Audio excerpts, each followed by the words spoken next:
This video will demonstrate the benefits of using results to automate your business. Every organization encounters repetitive processes. By automating them through results, you can ensure the proper steps are taken and completed within a specified time frame so that services you provide are uniform and efficient. Let's take a look at how processes are set up. To access the Process Maintenance screen, go to the Setup tab and then click Maintain Processes. Current processes within the system will be listed on the left-hand side of the screen. Once a process is highlighted on the left-hand side, you can see the details of that process on the right-hand side. Here we have the process name and the description of the process. So this is the new customer process, and the description is activities to complete when a new customer is added or an existing prospect becomes a customer. There are 3 steps within the process that this user has defined. First, it looks like there's an activity type of a call out, and they do that 1 day after the process is activated. Next, it looks like they send some type of letter, maybe a customer service letter, and that is done 2 days after the process is triggered. And lastly, they have a meeting with the client 7 days out after they become a new customer, and you can see that when this activity is completed, that's considered 100% done. Now let's say you wanted to add another step into this new customer process. In order to do that, you're going to double click on one of the process details, and this will open up the process steps screen.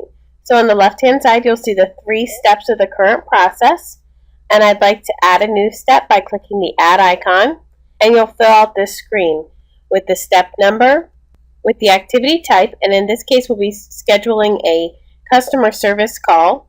The days from trigger, we will add this as 90 days. You can select if you'd like that to have a priority. You can also select an override assigned to value. In the case that you select a user from this drop-down list, that user will always be assigned this step in the process. In the case you leave it blank, like I am doing now, whoever triggers the activity, whichever user triggers the activity later in the system, is the one who will be assigned all of these activities.